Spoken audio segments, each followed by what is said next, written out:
Here we are. We got XBs and TC, XDs and XAs, performance mods, rims, custom paint. It is that which makes us different that brings us together.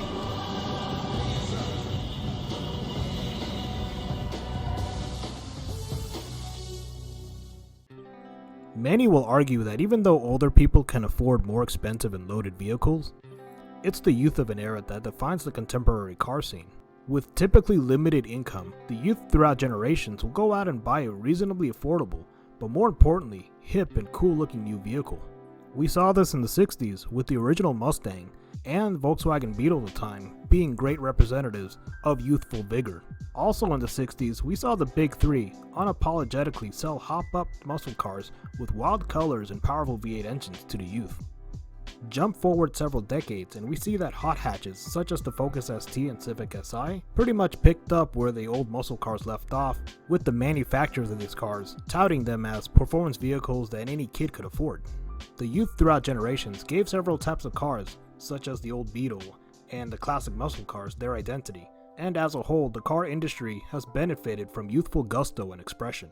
One such company decided not to sell one model or trim to young buyers, but rather an entire brand. Enter Toyota's attempt at being down with the youth. Enter the world of Scion.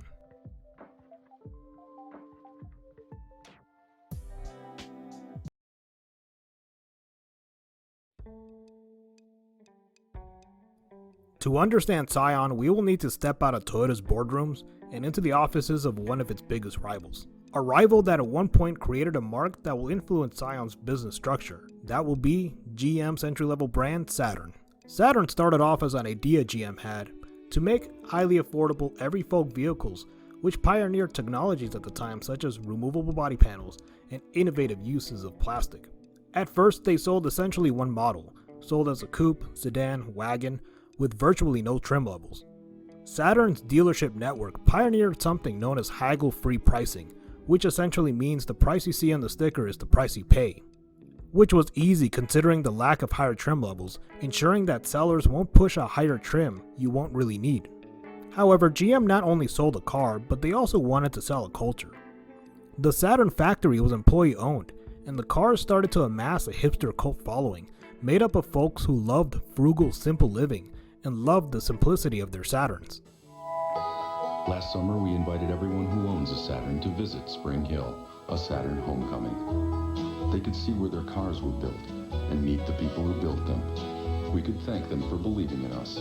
44,000 people spent their vacations with us at a car plant. Of course, not everything went exactly as planned, but we were all in it together, the way we always have been.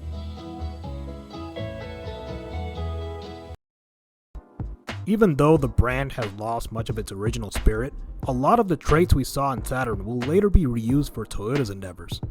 For more information on Saturn, Donut made a really great video. I'll put that link in the description. Around the time GM was developing Saturn, Toyota market researchers made a fabled trip to Southern California to study the taste of wealthy socialites, the target group for Toyota's new Lexus division. Upon the success of Lexus, by the late 90s, Toyota executives realized that their customer base was rather old, with the average consumer age being around 50 to 54 years old. This was not only due to comfortable yet unexciting cars such as the Avalon, but also expensive vehicles such as the Land Cruiser and Lexus models. Toyota felt that it needed an image improvement, and although the sports cars they offered were hot-blooded, the price point of them was well above most teenagers and young adult pay grades. During the 99 model year, Toyota was rolling out their latest and last Celica and MR2 models. Grouped with the newly introduced compact Echo, Toyota will market the trio as cars for the youth under the codename Project Genesis. This marketing strategy was applied in Japan and made its way to US showrooms. The trio of cars had strong sales initially, but each had several flaws that halted prolonged success. Starting off with the Echo, although as reliable as can be, was outright boring and as basic as a white t-shirt, and therefore after a while nobody really wanted an Echo. The more exciting MR2 with its cool mid-engine layout, was hampered by the fact it had very little cargo room and impractical for young buyers. The Celica was possibly the most fitting of the bunch, sporty, efficient, and more practical than the MR2. However, it was unexciting in its base form. In the US, the 7th Gen Celica was sold as the GT and GTS. Majority of consumers opted for the 140 horsepower GT, however they really wanted to buy the 180 horsepower 8K RPM Redline GTS. However, a fully optioned out Celica GTS and MR2 Spider will be cutting close to well above $25,000, well above the pay grade of most of its target demographic. Add this to the fact that the Echo was a boring salad kids didn't want to eat, you have the recipe for a pending failure. In due time, the last ever Celica and MR2 will roll off the assembly line, and Project Genesis will go down as one of Toyota's biggest marketing flops. However, from the ashes of Project Genesis, Toyota of America will herald a new, more refined plan, codenamed Project Exodus, which we later will know as Scion.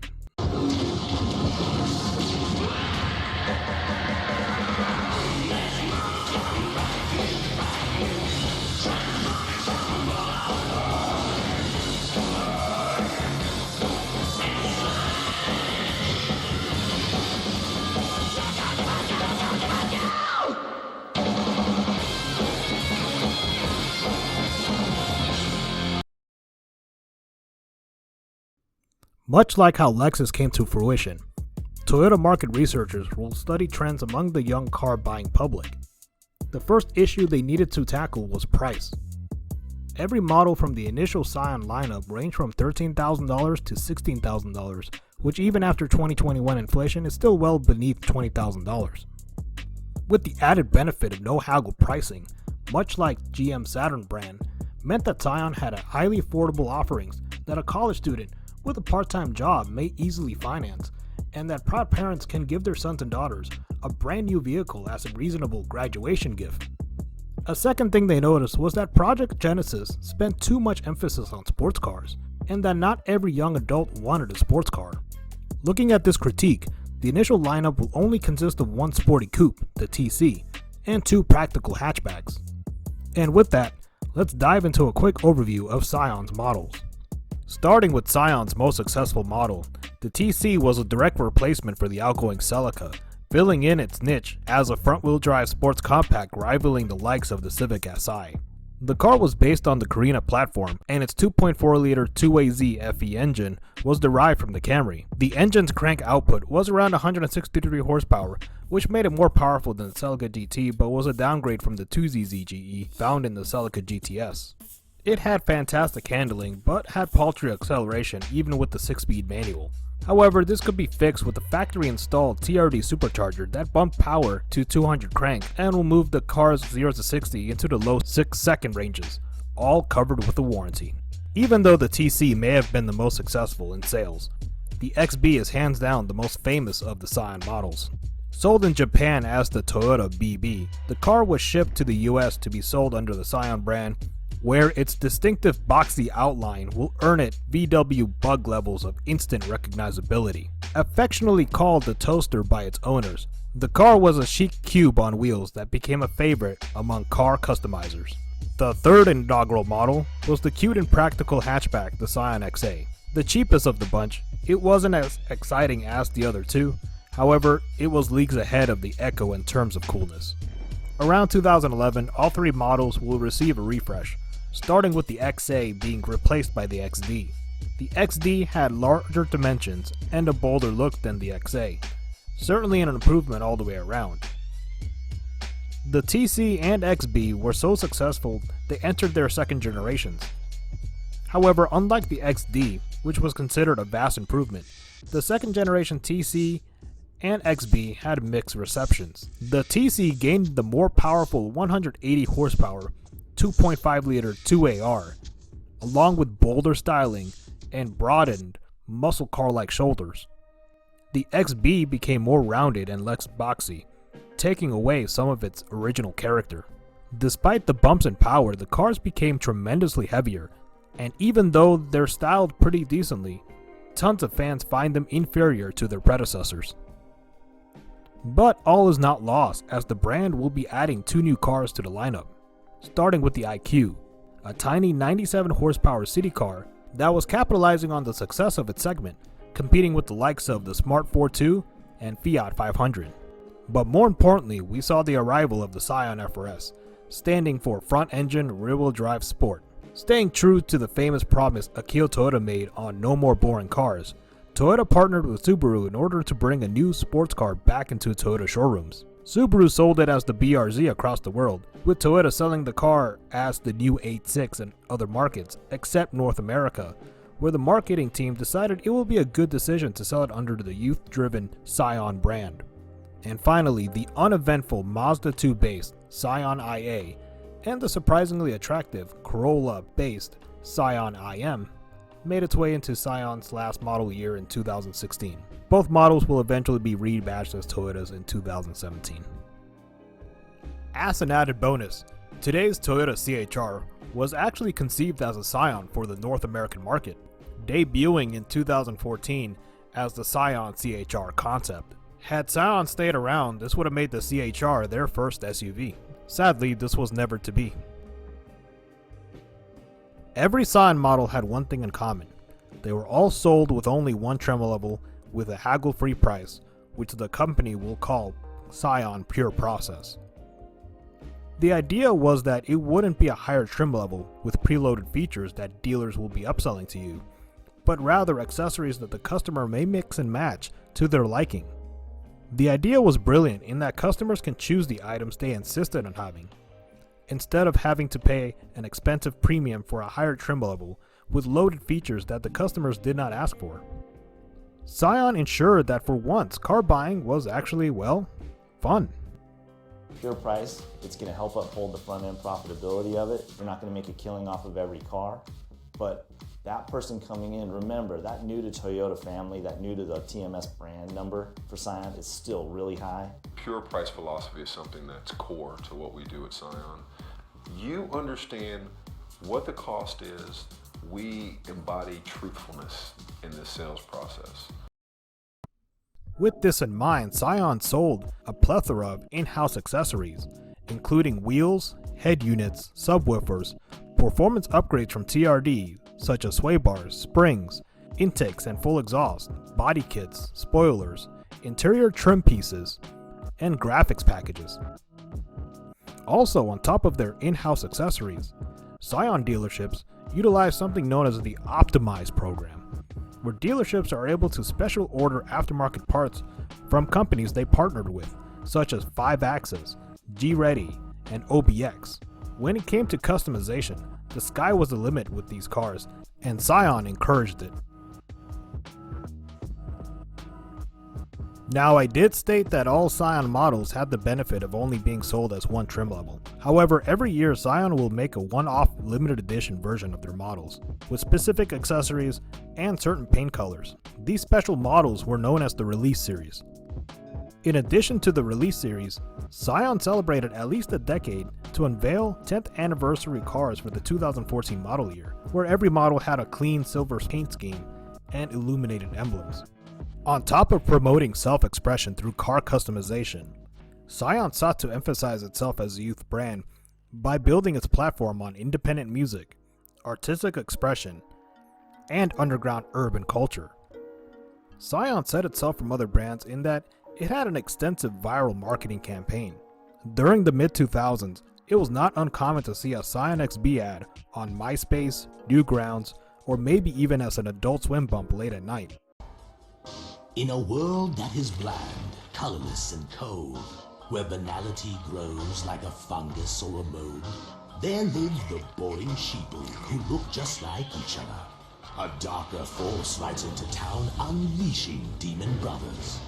Here come the little deviants, they come from underground. They're rising from the depths to take those sheeple down.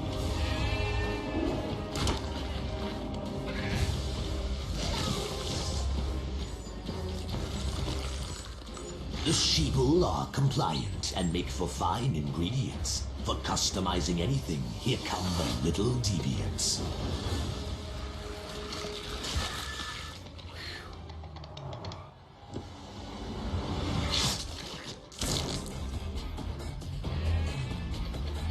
These are the little deviants. Scion set out to build a culture of free-spirited, hip young adults that not only bought cool cars, but also were cool in their own right. Where the Saturn fan might have been a hipster living in the suburbs, the Scion hipster, on the other hand, was one living in the inner cities. Well, at least in Toyota's image. I would say that number one would be the event that we pulled off on Alcatraz. You know, if you can imagine negotiating with, the federal government to produce, a branded event on an island like Alcatraz, shut it down to the general public. It was quite an endeavor, but I don't think it'll ever be, replicated again. With the team that Scion has continued to prove and consistent. However, with corporate expected archetypes aside, the brand did bring up a following. During the mid-2000s, Scion TCs became a common sight in meets next to Civics, Eclipses, and SRT4s. The Scion XB took the spotlight with the show car crowds, with most show car competitors knowing that the XB was spacious enough and a big enough canvas to do whatever their hearts desired. As a matter of fact, in one of the better episodes of Pimp My Ride, Exhibit and the team deemed the recipient's car too dangerous to work on, as it was literally two entirely different cars welded together. Exhibit himself went out and bought a brand new Scion XB, which equally served as big exposure for the platform. Business seemed good for the Saturn brand for the 2000s, and the 2010s were looking quite promising. However, in 2010, GM decided to shut down Saturn as well as some of its other brands, and little did the Scionites know their beloved brand will be going in the same direction. As the 2010s rolled along, Scion was ecstatically pushing its new models, the FRS and IQ. However, sales for the second generation TC and XB were not doing too well.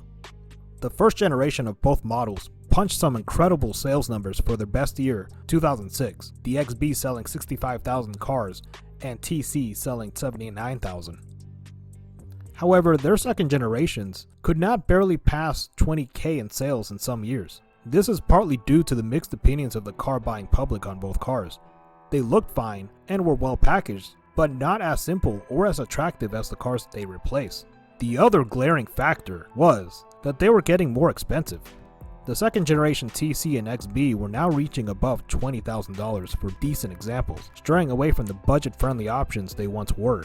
By personal experience, I know of a friend who bought a TC Sport. Looking everywhere on Google, I couldn't find any official mentions of a TC Sport outside of any dealerships. Then I realized the TC Sport is a package that installed all the TRD goodies at the dealership. Not bad if you ask me, but the MSRP of these cars was pushed close to $24,000. Dealerships resorted to do this in order to counter the second gen TC's slow sales, overall against Scion's philosophy of no trim levels. The appearance of the FRS may have helped things a bit, but also it might have done some damage as well. Remember when I said back when the Celica was new, people wanted the GTS instead of the GT? Well, the same was going on with the TC versus FRS. The rear-wheel drive sports car was back, and the younger buyers who really wanted that car did not have the means to shell out the $25,000 or more for one, and as a result will, in a preferable situation, buy a TC or just go out and buy a Civic or Miata. For those who did have the money and scooped up an FRS, they were causing another problem, something known by automakers known as market cannibalization. When you have two similar vehicles with a stronger or newer one very close in price point, they will inadvertently compete with each other, and the stronger one will sap sales. This is the primary reason as to why you don't see Corvettes and Supras priced the same as Camaros and Celicas. The last, and what I believe was a highly important factor, was the brand itself. Where it began as hip, anti-mainstream, and down with the youth, has started to become stale. Toyota went from a brand that truly understood young buyers to a point where their marketing really did feel like pandering. And if there's anyone who hates being pandered to, it's teens and young adults. Like honestly, once someone turns 18, the only thing they ask for is for society to treat them as a fully functioning adult, which means they want to make the same major decisions on a new first car, without some major company telling them that this is the only brand that understands them. With slow sales, rising MSRP, and a brand that was starting to feel more and more like a gimmick, it was no surprise that in 2016, Toyota released a press letter stating that the Scion division will be coming to a close. And within months, Toyota dealerships tore down their Scion showrooms, brought down the official website, and started to sell the last of their inventory as Scion was no more. Even though Scion felt like a failed experiment in marketing, there are some aspects that will always be remembered and therefore replicated. Many dealerships are still implementing no-haggle pricing with their inventory, and Scion in itself gave the auto industry an idea of how to advertise to younger buyers, which pretty much sums up as manufacturers just being themselves. Ford didn't need a hip new brand to sell the Fiesta ST, they just stayed Ford. As far as the Scion cars themselves, the FRS marches on as the GR86 as of making this video. The first generation XB is immortalized alongside the Hummer H2 and the Volkswagen New Beetle as being one of the highlight vehicles of the 2000s. For all it's worth, the TC can be viewed as the only true Scion. The first generation was built in Japan but never sold there, as the entire stock of them was to be sold in the US as a Scion. As for the community, Scion fans are still present on Facebook groups and forums. It was fun while it lasted, but Toyota had to do what's best for business and move forward. For the active Scion community, remember that you're united by individuality. But for first-time car buyers, you have choices. A clap but reliable S10 on Facebook Marketplace, a semi-used BMW 328 for $10K at the dealer with a little bit of financing, or the 99 Forester mom wants to pass down to you, or maybe a first-generation Scion TC release series for $5K on Craigslist. Remember, it's what moves you.